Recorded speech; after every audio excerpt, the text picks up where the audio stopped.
Right now, America is facing a labor crisis, and I don't mean the kind where a woman gives birth in a taxi. I mean the kind where millions of people are out of a job. At one point during the pandemic, the unemployment rate was at its highest level since the Great Depression. But as America begins to open back up, it turns out not everyone is open to going back to work because a lot of people are making more money on unemployment than they did at their previous jobs, like a lot.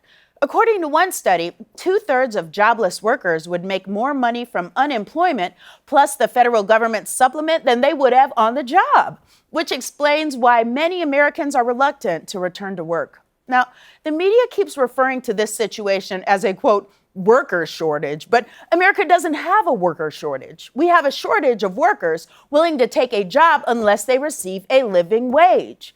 Our current national minimum wage is $7.25 an hour. That's not a living wage in 2021, and that wasn't a living wage in 1971. And back then, the only things you needed to pay for were rent, electricity, and a pair of these.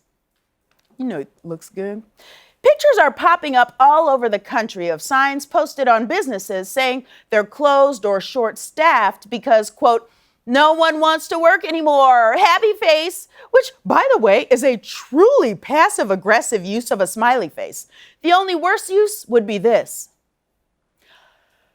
Well, let me set the record straight. All my life, I've heard the same argument.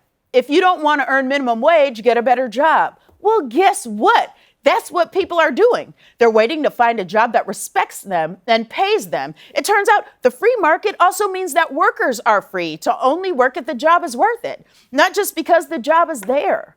Can you imagine going on a date every time someone asked you just because they asked? And when you asked what you were going to do on the date, they said, make you work until you're 65, but you're still going to die poor? That's a terrible date. Do not go out with them. Since the financial crisis of 2008, employers have become accustomed to paying low wages so that they can line the pockets of high-level executives. And just like that other type of labor crisis, the people most affected are women. During the pandemic, countless women had to leave their jobs to take care of their children. Do you know why? Because no one else was going to do it. Do you think they don't want to go back to work? I mean, have you ever met a child? They will ask you 273 questions in a row and then sneeze in your mouth. Of course those women want to go back to work, but they need a job that pays them enough to do it. You can't ask a person to work a minimum wage job at $7.25 an hour when they have to pay $20 an hour to get a babysitter. And before you ask, yes, that's how much a good babysitter costs. Do you think Claudia Kishi can dress like this on a budget? Until America catches up with much of the rest of the developed world and provides viable childcare, women are pretty much screwed, and not in the fun way that helped them make those kids in the first place. So from now on, don't get mad when you see one of these signs. Get excited. People are literally pulling themselves up by their bootstraps by demanding to earn enough money to buy some goddamn boots. And if you're in the middle of this cluster right now, listen to me. You are not lazy. You deserve to be able to work one job that covers the basic necessities like food, shelter, clothes, and a subscription to Peacock. I'm just kidding. Peacock is actually free. You don't even need to enter a credit card number to sign up. Just an email address and a password, so do it.